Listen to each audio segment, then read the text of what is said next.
Saludos cordiales, apreciados amigos.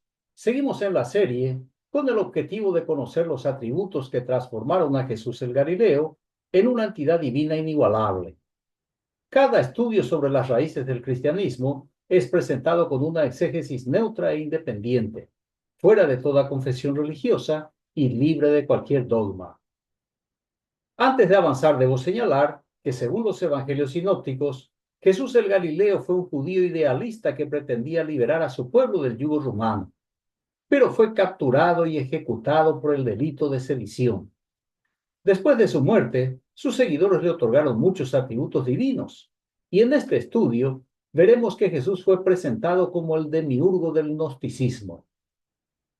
En la filosofía platónica, el demiurgo es la divinidad que crea y armoniza el universo, y ese pensamiento filosófico está claramente presente en la carta a los Hebreos, en el capítulo 1, versículos 2 y 3. Dice allí: en estos últimos tiempos nos ha hablado por medio del Hijo, a quien instituyó heredero de todo, por quien también hizo el universo, el cual, siendo resplandor de su gloria e impronta de su sustancia, y el que sostiene todo con su palabra poderosa, llevada a cabo la purificación de los pecados, se sentó a la diestra de la majestad en las alturas. En la filosofía de Platón, el demiurgo es el arquitecto divino, y en este texto, el Galileo es presentado como el autor del universo y quien sostiene el cosmos con el poder de su palabra. Esta concepción filosófica concuerda con el Evangelio atribuido a Juan, donde el Galileo es presentado como el demiurgo, el logos o la sabiduría de Dios. Juan capítulo 1, versículos 1 al 3, dice que en un principio era el verbo, y el verbo estaba ante Dios, y Dios era el verbo. En un principio este estaba ante Dios. Todas las cosas por él fueron hechas, y sin él nada de lo que ha sido hecho fue hecho. El gnosticismo, término que deriva del griego antiguo y significa tener conocimiento, es un conjunto de ideas y sistemas religiosos que en el siglo I se fusionaron entre las sectas judías y cristianas. El gnosticismo se basa en la creencia de que el hombre posee una chispa o centella divina y que en este mundo se halla sometida al destino, al nacimiento y a la muerte. Y esa chispa divina debe ser despertada con la contrapartida divina del yo humano, para que finalmente sea reintegrada al lugar de donde procede. Esa necesidad de despertar el espíritu que sostiene el gnosticismo, Pablo menciona en Efesios capítulo 5, versículo 14. Por lo cual dice: despiértate tú que duermes, y levántate de entre los muertos, y te alumbrará Cristo. El Cristo de Pablo es el portador de la luz, el demiurgo que brinda el conocimiento para que el hombre vuelva a unirse con su Creador.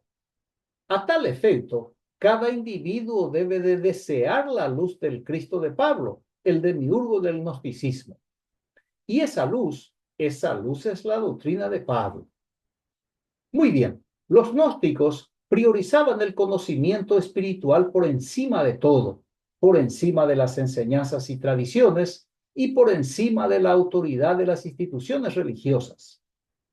La concepción gnóstica distingue entre un Dios supremo y oculto y un Dios menor y perverso asociado con el Dios judaíta Yahvé. El Dios judaíta Yahvé, responsable por crear el universo material. Por tanto, consideraban que la existencia material es defectuosa y creían que el principal elemento de salvación era el conocimiento de la divinidad oculta y que se podía alcanzar a través de intuiciones místicas o esotéricas. De modo que los gnósticos no discuten los conceptos de pecado ni de arrepentimiento, sino de ilusión e iluminación. Al conocimiento se accede mediante la introspección o a través de la revelación, y en ellos el hombre tiende a su autocomprensión, a la comprensión de su situación en el mundo y de su posición ante la divinidad. La mejor manera de recibir esa revelación o iluminación es volverse hacia sí mismo y mantener una actitud interior adecuada. Es importante subrayar que en esta doctrina El ser humano es autónomo para salvarse a sí mismo. No se salva por la fe, ni por la ley, ni por el sacrificio de Jesús el Galileo, sino mediante el conocimiento introspectivo de lo divino, un conocimiento superior a la fe en el crucificado. El gnosticismo es una mística esotérica de la salvación en la que se mezclan creencias orientalistas e ideas de la filosofía griega, principalmente la platónica. Es una creencia dualista, el bien frente al mal, el espíritu frente a la materia, el ser supremo frente al demiurgo, el espíritu frente al cuerpo y el alma. Sabiendo ahora que en el gnosticismo la salvación se obtiene por medio del conocimiento de lo divino, examinemos otra enseñanza de Pablo. Colosenses capítulo 1, versículos 26 al 28. Decía Pablo, el misterio oculto desde los siglos y edades, pero ahora manifestado a sus santos, a quienes quiso Dios dar a conocer cuál es la riqueza de la gloria de este misterio entre los gentiles, que es Cristo en vosotros, la esperanza de gloria, a quien nosotros anunciamos, dice Pablo, amonestando a todo hombre y enseñando a todo hombre con toda sabiduría, para presentar a todo hombre perfecto en Cristo. Aquí tenemos dos palabras clave relacionadas con el gnosticismo: misterio y sabiduría o conocimiento. Las religiones mistéricas, religiones de misterio, cultos mistéricos, misterios sagrados o simplemente misterios, fueron escuelas religiosas del mundo grecorromano cuya participación estaba reservada para los iniciados. La principal característica de esta religión es el secreto asociado a las particularidades de la iniciación y la práctica ritual, que no pueden ser reveladas a extraños. El sincretismo y exclusivismo de algunas de las religiones mistéricas conlleva una serie de ritos iniciáticos y frecuentemente un periodo de preparación y de pruebas antes de aceptar a un nuevo adepto a la comunidad. Estas ceremonias rituales recibían el nombre de misterios. En este contexto, Saulo de Tarso elabora su doctrina, con la diferencia de que el misterio ya fue revelado y que el misterio es que el Cristo de Pablo es la esperanza de gloria para los gentiles. A tal efecto, Pablo adoptó los grandes rasgos de las religiones mistéricas de su época. La ventaja de la doctrina de Pablo es que no exigía la circuncisión, tampoco exigía guardar ningún secreto sobre los rituales de iniciación, que eran sencillos y básicamente consistían en el bautismo. Y lo más importante es que es gratuito, es decir, sin ningún costo. Pablo facilita el ingreso a su movimiento gnóstico filosófico para después adoctrinar con su pensamiento religioso. Según sus palabras, amonesta y enseña a todo hombre con toda sabiduría. Entiéndase que la sabiduría consiste en las enseñanzas de Pablo y en nada más. Una vez revelado el misterio, que Cristo es la esperanza de gloria, en 1 Corintios 1:24 dice Pablo lo siguiente: para los llamados, tanto judíos como griegos, Cristo es poder de Dios y sabiduría de Dios. El apóstol da a conocer las dos cualidades del demiurgo gnóstico o el Cristo de Pablo. La primera es que Cristo es poder de Dios, del Dios no conocido o el Dios de Platón. El poder de ese Dios que opera a través del demiurgo o el Cristo de Pablo es el poder que actúa para despertar la conciencia de los elegidos o de los llamados por Dios. Como ejemplo, Pablo afirma que en él actúa el poder del Dios, el poder de Dios a través del demiurgo. Colosenses 1:29, en lo cual también me fatigo, luchando conforme a su potencia, la cual actúa poderosamente en mí. Pablo es el revelador del misterio que estaba oculto. Pablo, al igual que Zoroastro, Moisés o Daniel, recibe la iluminación o la revelación y se encarga de transmitir a la gente. Así se crean las religiones. Alguien cree que recibe un mensaje de un ser divino, arma la idea y lo convierte en doctrina, para finalmente ofertar en el mercado religioso. Pablo, el autor de una doctrina basada en la filosofía y en la religión de misterio, asegura a su comunidad de Colosas que el poder de Dios o del demiurgo de su Cristo actúa poderosamente en él. Con esta afirmación, el apóstol legitima su autoridad como revelador de los misterios de Dios y, consecuentemente, a su doctrina le otorga veracidad y credibilidad. Con esto en mente, Pablo escribe a su comunidad de Corinto lo siguiente. 1 Corintios capítulo 2, versículos 6 y 7. Sin embargo, hablamos sabiduría entre los iniciados, pero una sabiduría no de este universo ni de los gobernantes de este mundo, forzados a desaparecer, sino que hablamos sabiduría de Dios en misterio, la cual ha sido escondida, la cual Dios predestinó antes de los siglos para nuestra gloria.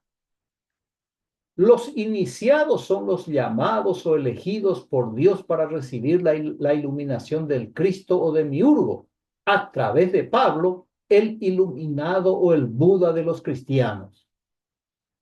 Con este grupo selecto, Pablo comparte la sabiduría de Dios, que no es otra cosa que su propia doctrina. Además, Pablo clasifica a los seres humanos en dos grupos, a los que define en 1 Corintios capítulo 2, versículos 14 y 16, o mejor dicho, del 14 al 16. Pero el hombre natural no acepta las cosas del Espíritu de Dios, porque para él son necedad y no puede entenderlas, porque se han de discernir espiritualmente. En cambio, el espiritual juzga todas las cosas, pero él no es juzgado por nadie. Porque ¿quién conoció la mente del Señor? ¿Quién lo instruirá? Pero nosotros tenemos la mente de Cristo, dice Pablo. El hombre natural es aquel que no comulga con la ideología religiosa de Pablo. Es aquel que se resiste a creer en la chispa divina, en la centella divina llamada Espíritu de Dios o Espíritu Santo. Según Pablo, para el hombre natural eso es una tontería, porque no puede entender, a menos que acepte la enseñanza iluminada de Saulo de Tarso, que consiste en su doctrina. En cambio, el hombre espiritual es aquel que, aceptando la ideología religiosa de Pablo, cree que posee la centella divina o Espíritu de Dios o Espíritu Santo y se ve a sí mismo como un hombre espiritual. Y como recibió la luz del Cristo de Pablo, su mente supuestamente ya está iluminada y puede reconocer todas las cosas, pero a él nadie le puede entender.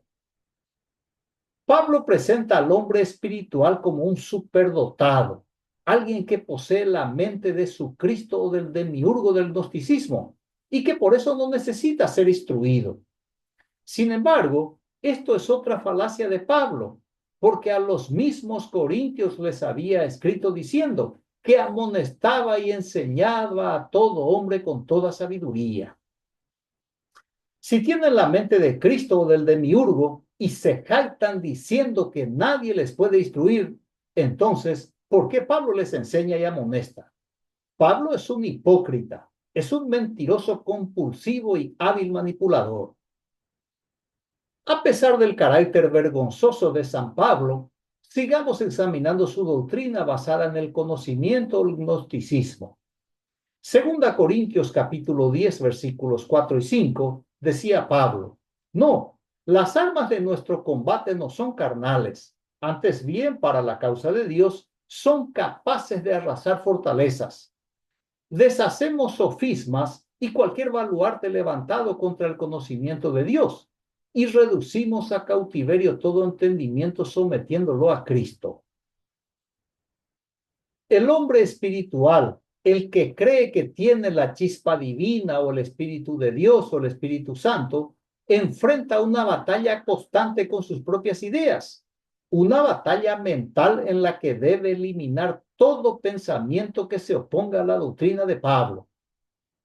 El iniciado o llamado o escogido por el Dios de Pablo debe además anular los argumentos o cuestionamientos que intenten apagar la luz del Cristo de Pablo, la iluminación del demiurgo, donde la luz consiste en la doctrina del filósofo y místico Saulo de Tarso. Sobre este punto, Pablo también escribió a sus seguidores de Colosas, Colosenses capítulo 2 del 1 al 4. Dice allí Pablo, porque quiero que sepáis cuán grande lucha tengo por vosotros y por los que están en la Odisea y por todos los que no han visto mi rostro, para que sean consolados sus corazones, unidos en amor, hasta alcanzar toda la riqueza de plena certidumbre del entendimiento, a fin de conocer completamente el misterio de Dios, que es Cristo, en el cual están escondidos todos los tesoros de la sabiduría y del conocimiento. Digo esto para que nadie os engañe con sofismas. Pablo confiesa el tremendo esfuerzo que realiza para que su doctrina sea aceptada, y no solo en las comunidades en que es conocido, sino también entre quienes nunca le vieron. La ansiedad de Pablo es evidente, porque debe enseñar bastante para que el iniciado se mantenga firme creyendo en la nueva doctrina, o lo que es lo mismo, hasta alcanzar toda riqueza de plena certidumbre del entendimiento. El objeto de Pablo es que los nuevos iluminados conozcan plenamente el misterio de Dios revelado por Cristo, el demiurgo gnóstico de Pablo, en quien, según él, están escondidos todos los tesoros de la sabiduría y del conocimiento. El propósito de esta instrucción, dice Pablo, es para que nadie engañe a los colosenses con sofismas, es decir, con argumentos o razonamientos falsos, formulado con la intención de engañar o confundir a sus seguidores.